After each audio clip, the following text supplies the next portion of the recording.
Hi friends, welcome back to VH lifestyle. அனைவருக்கும் வணக்கம். இந்த வீடியோவில் நம்ம என்ன பார்க்க போகிறோம்னா, இந்த செவ்வாய்க்கிழமையில் எங்கள் அம்மா வீட்டில் கூழ் ஊற்றுனாங்க. ஸோ அவங்க எந்த மாதிரி பண்ணியிருக்காங்கன்ட்டு நான் ஷேர் பண்ண போகிறேன். இப்போ வாங்க வீடியோக்குள்ளே போகலாம்.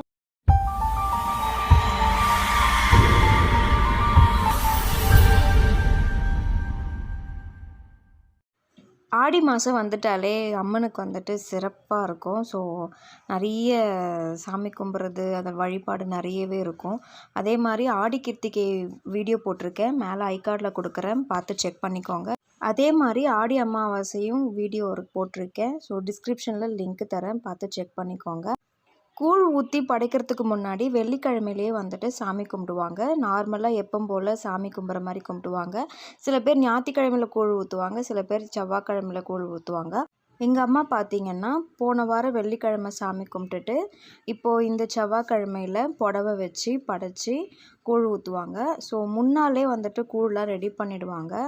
மறுநாள் காலையில் எப்பவும் போல் எந்திரிச்சு மாக்கோலெல்லாம் போட்டுட்டு பொங்கசம் ரெடி பண்ணி இலையில படைச்சிட்டு முருங்கைக்கீரையும் வச்சு படைச்சிருவாங்க. வீட்டில் இருக்கிற எல்லாருக்குமே கூழ் ஊற்றி கொடுத்துருவாங்க. ஸோ நானும் கூழ் சாப்பிட மாட்டேன், நான் கீரை மட்டும்தான் சாப்பிடுவேன். அது என்னென்னு தெரியல, எனக்கு சின்ன வயசுலேருந்தே அந்த மாதிரி ஆயிடுச்சு. எல்லாருமே குடிச்சிருவாங்க. அதே மாதிரி இந்த பாத்திரத்தை சுற்றி வேப்பலைலாம் கட்டி வீடு ஃபுல்லாக வேப்பலைலாம் தொங்க விட்டு பார்க்கவே ரொம்ப அழகாக இருக்கும். இப்போது என்னென்னா காலையில் சமைச்சு முடிச்சுடுவாங்க இல்லையா. ஸோ நைட் வந்துட்டு என்ன பண்ணுவாங்கன்னா கொழுக்கட்டை வச்சு படைப்பாங்க. அதே மாதிரி கருவாட்டு குழம்பு, என்னென்ன ப்ரொசீஜர்லாம் இருக்கோ அதை வந்துட்டு நைட்டு தான் வச்சு திருப்பி சாமி கும்பிடுவாங்க. ஆக்சுவலாக நான் அம்மா வீட்டுக்கே லேட்டாக தான் வந்தேன். ஸோ அவ்வளோவா என்னால் கவர் பண்ண முடியல. கண்டிப்பாக அடுத்த வாட்டி ஃபுல்லாக எடுக்க ட்ரை பண்ணுறேன். நெக்ஸ்ட்டு ஒரு 5 o'clock ஆகும்போது அம்மா கொழுக்கட்டை செஞ்சு முடிச்சிட்டாங்க. இது வந்துட்டு ஒரு 8 மணிக்கு மேலே தான் வந்துட்டு படையல் போடுவாங்க. அதில் கருவாட்டு குழம்பு, சாப்பாடு, ரசம், அப்புறம் முருங்கைக்கீரையும் இருக்கும். அதனால் எல்லாத்தையும் சேர்த்து வச்சு படைச்சிருவாங்க. இதில் ஸ்பெஷல் என்னதுன்னா கத்திரிக்காய், முருங்கைக்காய், அப்புறம் கருவாடெலாம் போட்டு சும்மா செம்மையாக வாசனை கமன்னு இருக்கும்.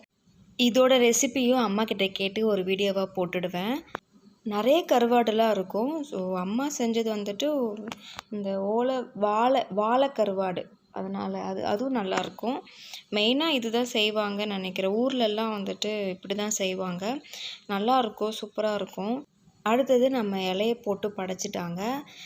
அதே மாதிரி தான் என்னென்னா வெறும் அந்த காலையில் வந்துட்டு பொங்கசோறு வைப்பாங்க. இப்போ வெறும் சாப்பாடு, அதுக்கு மேலே மாவிளக்கில் விளக்கு ஏற்றி வச்சுருப்பாங்க. ஸோ எத்தனை இலை இருக்கோ அதுக்கு ஏற்ற மாதிரி விளக்கு ஏற்றிட்டு பக்கத்துலேயே குழம்பு ஊற்றிட்டு எப்பவும் போல் சாமி கும்பிட்டுட்டு நல்லபடியாக முடிச்சு கொடுத்துரு ஆத்தா அப்படின்னு சொல்லிட்டு வேண்டிட்டு என்ன வேண்ட போகிறோம், நோய் நொடி இல்லாத ஒரு வாழ்க்கை, நிம்மதியான வாழ்க்கை, சந்தோஷமான வாழ்க்கை. இதுக்காக தானே நம்ம வந்துட்டு இருக்கோம். ஸோ அதுக்காக தான் நம்ம கடவுளை கும்பிட்றது எல்லாமே பண்ணுறது. ஸோ உங்களுக்கு இந்த வீடியோ உங்களுக்கு பிடிச்சிருந்ததுன்னா லைக் பண்ணுங்கள், சப்ஸ்கிரைப் பண்ணுங்கள். இன்னொரு வீடியோவில் இன்ட்ரெஸ்டிங்கான வீடியோவில் சந்திக்கிறேன். அது வரைக்கும் நன்றி, வணக்கம்.